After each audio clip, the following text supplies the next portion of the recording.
Guys, like any great golf tournament, it's going to come down to the finish. Last few years, we've had great galleries and really dramatic finishes. Let's start on hole 15, a 235-yard par 3 on that final round. Thoughts on strategy and what that hole is going to do to the leaders? I would say strategy on that hole is just make par.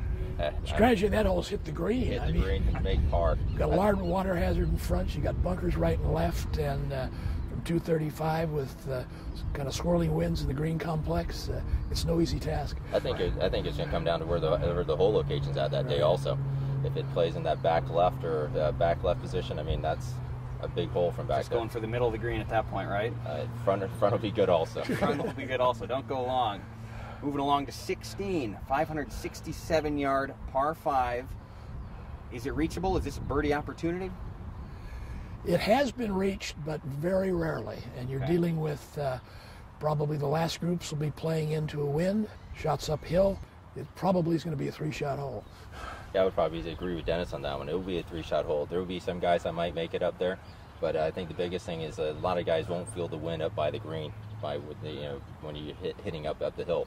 Yeah, it doesn't feel as much, but there's more up there than what they really think. And even a birdie can be tough on there, just depending where your third shot's coming in from. Guys, hole 17, another challenging par 4, 427 on the card. How's that going to fit in between those two par 5s? Premium on the drive. That long hitter who may get to number 16 is going to find on 17 he's got to keep his ball short of a drop-off at the end of a terrace. Otherwise, he's in trouble. So is it a layup to the terrace? Is it a driver off the tee? I would say most players are probably hitting driver, but there's some with extreme length who probably have a little caution. Fairway's not easy to hit. It slopes dramatically to the right in certain areas, and the green is also very difficult to hit once you've got a drive in the fairway. Robert, what do you usually have in on 17? A lot.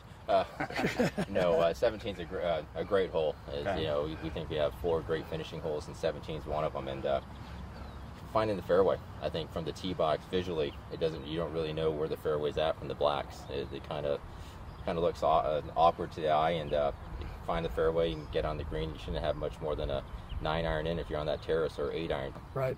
But the green is no bargain. Probably it's a more severe putting surface on the entire course, depending where the hole location is. Well, I'm sure it'll be set up with one of your more challenging hole locations coming down the stretch. That brings us to number 18, possibly the best risk-reward hole on the golf course. What are your thoughts? Well, the drive is over a dog leg. If the player chooses to hit over that dog leg, he can leave himself inside of 200 yards to that green.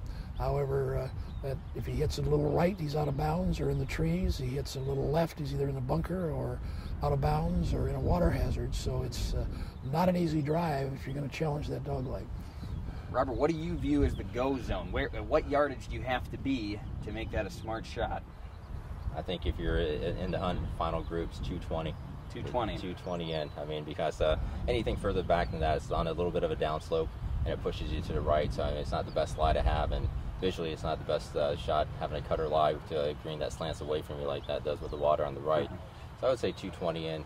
Well, there you've got it. The last 4 holes here at Big Canyon Country Club. A lot of drama, a lot of challenge, and definitely a lot of excitement. We're all looking forward to see how these players, and more importantly, the leaders, play these holes coming down the stretch, July 20 through 22 at the 113th SCGA Amateur.